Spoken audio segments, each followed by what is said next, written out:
ஸ்ரீ மகாகணபதையே நம. ஸ்ரீ குருப்பியோ நம. ஹரிஹர பிரம்மாதி சகல தேவதாய நம. அனைவருக்கும் வணக்கம். இப்போது நம்ம தெரிஞ்சுக்கக்கூடியதான ஒரு உன்னதமான விஷயம் என்னென்னா பித்ரு தர்ப்பணம். இந்த மகாலயபக்ஷ காலத்தில் நம்ம அனைவரும் தர்ப்பணம் செய்கிறது உண்டு. இதில் அனைவருக்கும் ஒரு சந்தேகம். உயிரோடு இருக்கிறவங்களுக்கு வாழ்நாளில் நாம் உணவு அளிக்கும் பொழுது அவங்க நம்ம கண்ணு முன்னாடி சாப்பிட்றாங்க. அதனால் நமக்கு ஒரு சந்தோஷம் கிடைக்கிறது. ஆனால் இறந்தவர்களுக்கு இந்த பிண்டம் வைத்து தர்ப்பணம் செய்கிறதுனால அவங்களுக்கு எப்படி அந்த உணவு சேரும், அதனால் அவங்களுடைய ஆத்மா எப்படி சந்தோஷமாகும் அப்படிங்கிறதுல பலவிதமான சந்தேகங்கள் இருக்கிறது.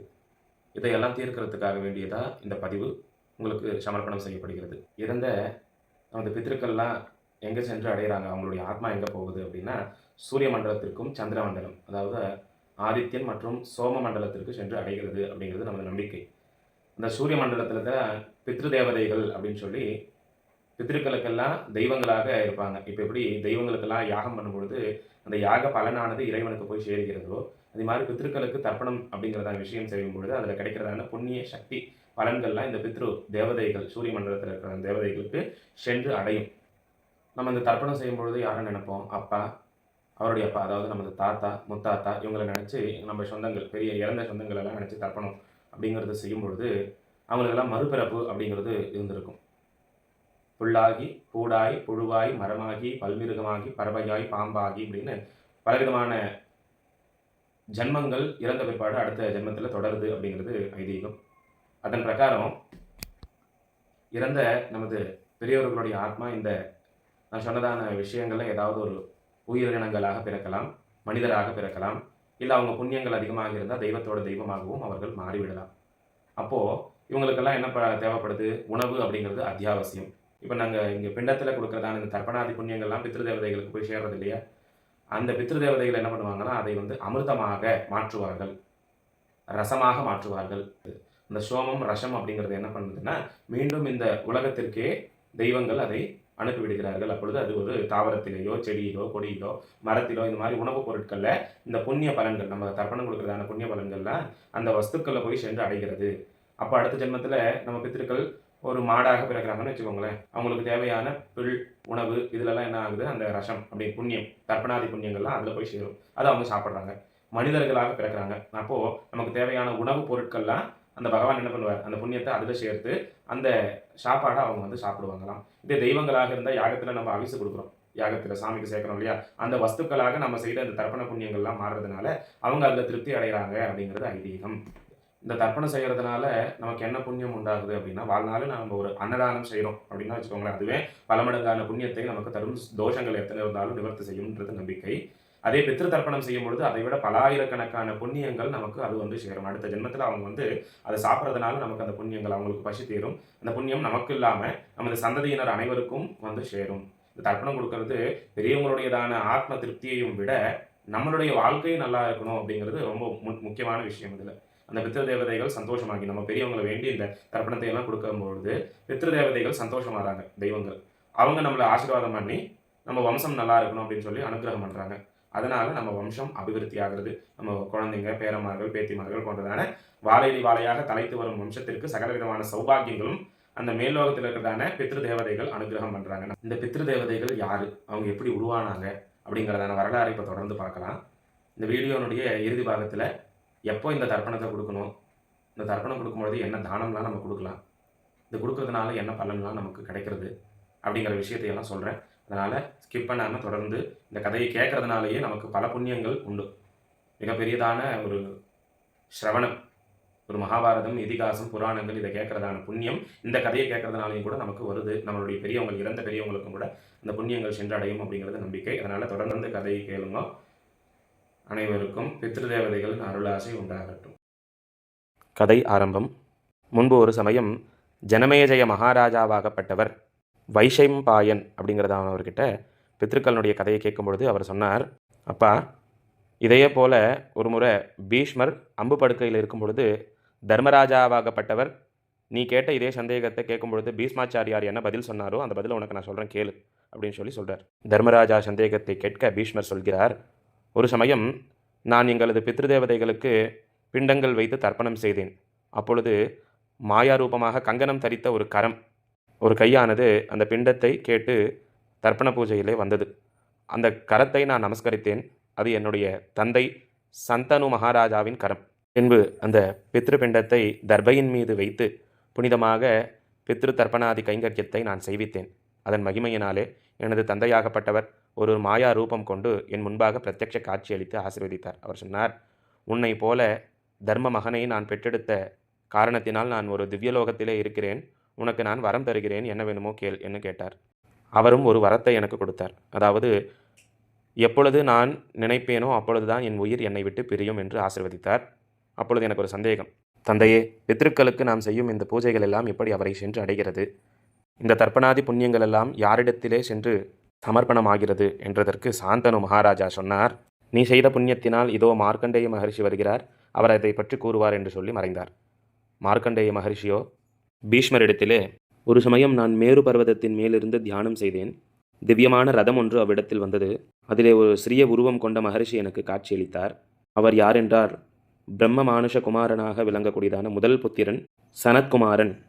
சிருஷ்டியின் ஆரம்பத்திலே பிரம்மதேவரிடத்திலிருந்து பல புத்திரர்கள் உருவானார்கள். அதிலே சிலர் பிரவிற்த்தி மார்க்கத்தையும் சிலர் நிவிருத்தி மார்க்கத்தையும் தேர்ந்தெடுத்தார்கள். அதாவது நிவிருத்தி மார்க்கம் என்றால் யதி தர்மம், பிரம்மச்சாரியத்தோடு தர்மத்தை காத்தல். பிரவிற்த்தி மார்க்கம் அப்படிங்கிறது சம்சார மார்க்கத்தில் பயணித்து தர்மத்தை காத்தல். இப்படியாக ஞானமும் பக்தியும் காப்பாற்றப்படுகிறது இந்த பூவுலகிலே. ஆதி தேவதைகள் 2 வகை உண்டு. அஜானுஜா, கர்ம தேவதை. இதில் கர்ம தேவதைகள் என்பவர்கள் மனிதர்களாக பிறந்து உத்தம மார்க்கத்திலே வாழ்ந்து தர்மத்தை கடைபிடித்து இறுதியிலே தெய்வமானவர்கள். அஜானஜா தேவதைகள் என்பவர்கள் இந்த சிருஷ்டியின் பிராரம்பத்திலிருந்து எல்லா பணிகளையும் பார்த்து சிருஷ்டியை நடத்தக்கூடியதான தேவதைகள். இவர்களே பித்ரு தேவதைகளும் ஆவார்கள். இவர்களை தேவ, அசுர, உரக, மானுஷ, யக்ஷ, கிண்ணர, கந்தர்வ, கிம்புருஷ, நாக, சர்பஜாதிகள் அனைவரும் கூட வழிபாடு செய்கின்றார்கள். அவரவர்களின் பித்ரு தேவதைகள் ரூபமாக சிராத்தத்தை செய்து, அதாவது தர்ப்பணம். ஸ்ராத்தம் என்றால் ஸ்ரத்தையோடு செய்யக்கூடியதான செயல் அப்படிங்கிறதுனால அது ஸ்ரார்த்தம் அப்படிங்கிறது பொருளானது. கலோ ஸ்மரணான் முக்திகி. கலோ அப்படின்னா இந்த கலியுகத்தில் ஸ்மரணம் அப்படின்னா நினச்சி பார்க்குறது. முக்திகி, இதனால் நமக்கு முக்தி பேர் கிடைக்கும் அப்படிங்கிறது. தெய்வங்களை ஆகட்டும், நமது பித்ருக்களை ஆகட்டும், நம்ம மனதார நினைத்து அவர்களை வேண்டுவதனால, தர்ப்பணம் கொடுக்கறதுனால நமக்கு முக்திங்கிறது சித்திக்கும் அப்படிங்கிறது தான் கலோ ஸ்மரணான் முக்திகி. இந்த சிருஷ்டியின் ஆரம்ப காலத்தில் பரம்பொருளாக விளங்கும் நாராயணரிடத்திலிருந்து பிரம்மதேவர் தோன்றுகிறார். படைக்கும் தெய்வம் பிரம்மாவிடத்திலிருந்து தேவதாகணங்கள், ரிஷி, மனு, இதர ஜந்து ஜாதிகள் அனைத்தும் பிறக்கின்றன.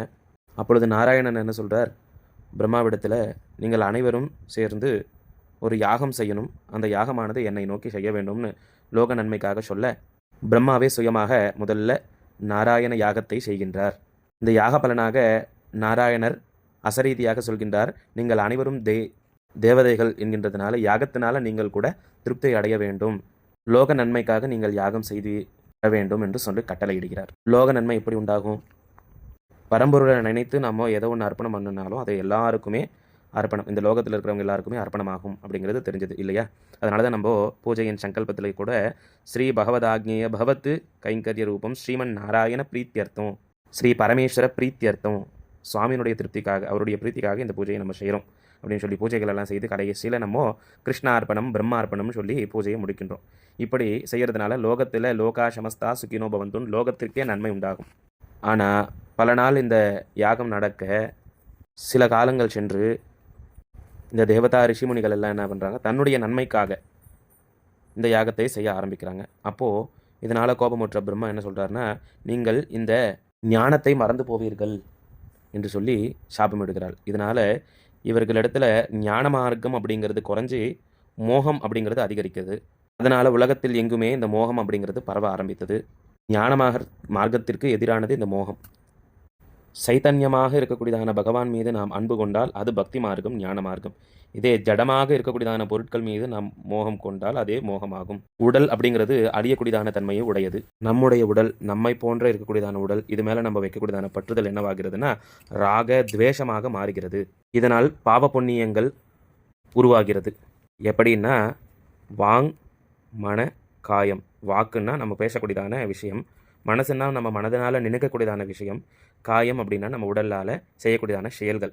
இதனால தான் மனித வாழ்க்கையில் பாவக்கணக்குகளும் புண்ணிய கணக்குகளும் உருவாகுகிறது. இதை பொறுத்து தான் நமக்கு அடுத்த ஜென்மம் அப்படிங்கிறது கூட நிர்ணயிக்கப்படுகிறது. இந்த பாவங்களிலிருந்து நம்ம என்னைக்கு விடுபடுறோமோ அன்னைக்கு தான் நமக்கு மோட்சம் அப்படிங்கிறது சித்திக்கும். அப்பொழுது நமது இந்த பாவங்கள் எல்லாம் நீங்க வேண்டும் என்பதற்காக இந்த பித்ரு தர்ப்பணத்தை செய்கின்றோம். இதனால் நமக்கு புண்ணிய கணக்குகள் அதிகமாகும், பாவங்கள் எல்லாம் குறையும். இது செய்கிறதுனால நம்மளுடைய பெரியவங்களுக்கு ஆத்ம சந்தோஷம் ஆகிறது அப்படிங்கிறதையும் விட நமக்கும் நம்ம வம்சத்திற்கும் இன்னும் மென்மேலும் வளர்ச்சியை கொடுக்கும், புண்ணியத்தை கொடுக்குங்கிறது எந்த விதமான ஐயப்பாடும் கிடையாது. ஸ்ரார்த்தம் தர்ப்பணம் என்பது மிக மிக மிக புண்ணியத்தை நமக்கு தரக்கூடியதான ஒரு செயல். இதை நாம் அனைவரும் கட்டாயம் செய்தே ஆக வேண்டும். அப்படி செய்யாமல் விடும் காலத்தில்தான் வம்சத்தில் குழந்தையின்மை, திருமண தடை, உத்தியோகத்தில் வியாபார ஸ்தானத்தில் பிரச்சனைகள், வாழ்க்கையின் முன்னேற்றத்தில் தடங்கல்கள், இது மாதிரி பிரச்சனையெல்லாம் நமக்கு வரும். இந்த தர்ப்பணத்தை நாம் நமது இறந்த முன்னோர்கள், அப்பா, அம்மா, பாட்டி, தாத்தா போன்றதான நம்மை சார்ந்த முன்னோர்களை நினைத்துத்தான் நாம் இந்த தர்ப்பணத்தை செய்கின்றோம். ஆனால் இந்த தர்ப்பணங்கள் எல்லாம் நேரடியாக நமது முன்னோர்களுக்கு போய் செல்வது இல்லை. மாறாக எல்லா பித்திருக்களுக்கும், இறந்த எல்லா ஆத்மாக்களும் ஒரு லோகத்துக்கு போகிறாங்க. அந்த லோகத்திற்கு தெய்வமாக ஒருத்தர் இருக்காங்க. அந்த தெய்வங்கள் யார் என்றால் அவர்கள்தான் பித்ரு தேவதைகள். நம்ம பெரியவங்களை நினச்சி செய்யக்கூடியதான தர்ப்பணாதி பலன்கள் எல்லாமே முதல்ல அந்த பித்ரு தெய்வங்களுக்கு தான் போய் அர்ப்பணமாகிறது. அந்த தெய்வங்கள் தான் நம்மை சார்ந்த அந்த முன்னோர்கள் அடுத்த பிறவி எடுக்கும் பொழுது அவங்களுக்கு தேவையான சௌபாகியத்தெல்லாம், இந்த புண்ணியத்தெல்லாம் அவங்களுக்கு கொடுக்குறாங்க. இப்படியாக இருக்கும் பித்ரு தெய்வங்கள் தான் அந்த பித்ருலோகத்தை ஆட்சி செய்கின்றார்கள். அவர்கள் 7 வகையான பித்ரு தெய்வங்கள். அவர் யார் யார் என்று பார்ப்போம். சிருஷ்டியின் ஆரம்ப காலத்திலே நாராயணரும் பிரம்மதேவரும் தேவர்களை யாகம் செய்யும்படியாக சொல்லும் பொழுது லோக நன்மையை விடுத்து தங்கள் நன்மைக்காக யாகங்கள் நடத்திய தேவர்களுக்கு பிரம்மர் சாபம் கொடுத்ததாக நாம் பார்த்தோம். அந்த சாபத்தை நிவர்த்தி செய்ய வேண்டும் என்று அவர்கள் அனைவரும் பிரம்மதேவரை சரணாகதி அடைய, அவரை நமஸ்கரிக்க பிரம்மதேவர் ஒரு உபாயனம் சொல்கின்றார் சாபத்திலிருந்து விடுபெற. பிரம்மதேவர் சொல்றார், நீங்கள் மோகத்தில் இருந்த காலத்திலே அந்த மோகத்தினாலே உங்களுக்கு பிள்ளைகள், சந்தானங்கள் பிறந்தார்கள் அல்லவா? அந்த சந்தானங்களையே நமஸ்கரித்து அங்கேயே போய் பிராயச்சித்தம் செய்து கொள்ளுங்கள் என்று பிரம்மா சொல்றாரு. அப்பொழுது தேவர்கள் அவர்களது பிள்ளைகளை போய் நமஸ்கரிக்க பிள்ளைகளோ அவர்களது மோகங்களை எல்லாம் நீக்கி மீண்டும் ஞானத்தை தருகின்றார்கள். அது மட்டுமின்றி இந்த தேவர்களை அவர்கள் பெற்ற பிள்ளைகளே போய் வாருங்கள் என்று சொல்லி சொன்னார்கள். உடனே இவர்களுக்கு ஆச்சரியம்.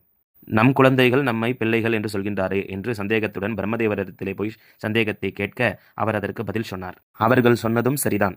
நீங்கள் உங்களது சுகத்தினால் உங்கள் பிள்ளைகளின் சரீரத்தை உருவாக்கினீர்கள். அதனால் நீங்கள் தந்தைகள் ஆனீர்கள். அதேபோல் உங்கள் பிள்ளைகள் உங்களுக்கு இழந்த ஞானத்தை மீண்டும் மீட்டு தந்ததால் அவர்கள் உங்களுக்கு தந்தை ஆனார்கள். அப்படி ஞானத்தை கொடுத்த இவர்களே பித்ரு தேவதைகள் ஆனார்கள், பித்ரு தெய்வங்கள் ஆனார்கள். இவர்கள்தான் அந்த 7 வகை பித்ருக்கள். அப்படி 7 வகையான பித்ரு தேவதைகள் உண்டு. அதில் 3 பேர் அமூர்த்தியாகவும் 4 பித்ருக்கள் மூர்த்தியாகவும் இருக்கிறதாக நம்பிக்கை. அமூர்த்தி தெய்வங்கள்னா அவங்களுக்கு சக்தி மட்டும்தான் இருக்கும், உருவம் கிடையாது. மூர்த்தி உடையதான தெய்வங்களுக்கு உடல், அந்த அமைப்பு, சக்தி அப்படிங்கிறதும் சேர்ந்து இருக்கும். இவங்களுடையதான இந்த 7 பெயரை நாம் சிரவணம் கேட்கின்றதுனாலையும் சொல்கிறதுனாலையும் கூட பித்ரு தோஷங்கள்லாம் நிவர்த்தி ஆகும் அப்படிங்கிறது ஒரு நம்பிக்கை. முதல்ல இந்த அமூர்த்திகள் யாருன்னு பார்த்தா வைராஜர்கள், அக்னிஸ்வார்த்தர்கள், பரிஹீஷதர்கள். இவர்கள் எங்கும் இருக்கும் தகுதியை பெற்றவர்களாக இருப்பார்கள். அணுவிலும் பிரவேசிக்கும் சக்தி இவர்களுக்கு உள்ளது. இவர்கள் தனக்கென்று ஒரு உருவம் இல்லாதவர்கள். ஆனால் தாங்கள் விரும்பும் உருவத்தில் இவர்களால் காட்சி கொடுக்க முடியும். இவர்கள் இருக்கும் லோகமே சனாதன லோகமாகும். இப்பொழுது மூர்த்தங்களுடைய 4 பித்ரு தேவதைகளை பார்ப்போம். சுகலர்கள், ஆங்கீரசர்கள், சூஸ்வதர்கள், சோமபர்கள். இவர்கள் 4வரும் உருவம் கொண்டவர்கள். இவர்கள் இருக்கும் லோகமே பித்ருலோகம் ஆகும். நாம் செய்யும் தர்ப்பண சிரார்த்த பலனானது இந்த தெய்வங்களையே சென்று அடைகிறது. இந்த வரலாற்றை தான் சனத்குமாரர் மார்க்கண்டேய மகரிஷிக்கு உரைத்தார். மார்க்கண்டேயர் பீஷ்மருக்கும் சொல்லி பீஷ்மரின் பித்ருக்களை பற்றிய சந்தேகத்தை தீர்த்து வைத்தார். பீஷ்மரின் சந்தேகமும் தீர்ந்தது. இப்படியாக பித்ருக்களின் வரலாற்று கதை நிறைவேறியது.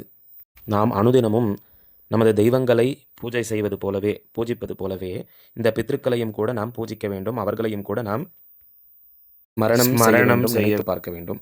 பித்ருக்களின் ஆசீர்வாதத்தினாலே நமக்கு உத்தம கதியும் ஆயுள் ஆரோக்கியமும் என்றும் கிடைக்கும்.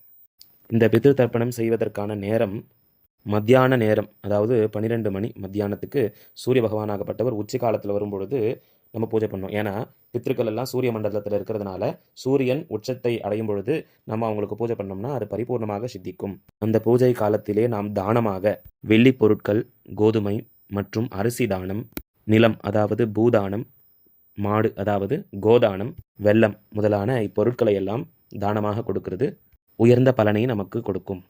இறந்தவர்களின் திதி தெரியாதவர்கள் மகால்ய பட்சம் அப்படிங்கிறதான மகால்ய பட்ச காலம் அப்படிங்கிறது புரட்டாசி மாதம் அமாவாசைக்கு முன்பாக இருக்கும் 15 நாட்களில் இருந்து அமாவாசை, புரட்டாசி அமாவாசை என்பது மகால்யபக்ஷ அமாவாசை காலம். இந்த நாள் வரை செய்யலாம். அனுதினமும் இந்த 16 நாட்களும் கூட நம்ம பித்ரு தேவதைகளுக்கு வழிபாடு செய்தோமே ஆனால் இன்னமும் கூட சிறப்பான பலன் நமக்கு கிடைக்கும். முடியாதவர்கள் மகால்யபக்ஷ அந்த அமாவாசை, புரட்டாசி அமாவாசை நாட்களிலாவது கண்டிப்பாக நதி தீரத்திலோ இல்லது அவரவரது வீட்டிலேயோ புண்ணிய இடத்திலேயோ நமது பித்ருக்களுக்கு பிண்டங்கள் வைத்து எள்ளு நீரால் தர்ப்பணம் கொடுத்து அவர்களை மகிழ்வித்து அவர்களது நாம் ஆசீர்வாதத்தோடு சுபிக்ஷமாக சகலவிதமான நலன்களும் வளன்களும் பெற்று நீடோடி வாழ்வோமாக. பித்ருதேவதைகளின் மந்திரம். ஓம் தேவதாபிய பித்ருப்ஜஸ்ய மகாயோகிப்ய ஏவச்ச நம ஸ்வாஹாயை ஸ்வதாயை நித்யமேவ நமோ நமः. ஓம் பித்ருப்யோ நமः. ஓம் தேவதாபிய பித்ருப்ஜஸ்ய மகாயோகிப்ய ஏவச்ச நம ஸ்வாஹாயை ஸ்வதாயை நித்யமேவ நமோ நமः. ஓம் பித்ருப்யோ நமः. ஓம் தேவதாபிய பித்ருப்ஜஸ்ய மகாயோகிப்ய ஏவச்ச நம ஸ்வாஹாயை ஸ்வதாயை நித்யமேவ நமோ நமः. ஓம் பித்ருப்யோ நமः. பித்ருகாயத்ரி மந்திரம். ஓம் பித்ருகணாய வித்மஹே ஜகத்தாரிணி தீமஹி தன்னோ பித்ரு பிரசோதயாத். ஓம் சாந்தி சாந்தி சாந்தி. சர்வம் கிருஷ்ணார்ப்பணம் சர்வம் சிவார்ப்பணம் தத்சத் பிரம்மார்ப்பணம். ஸ்ரீமாத்ரே நமः.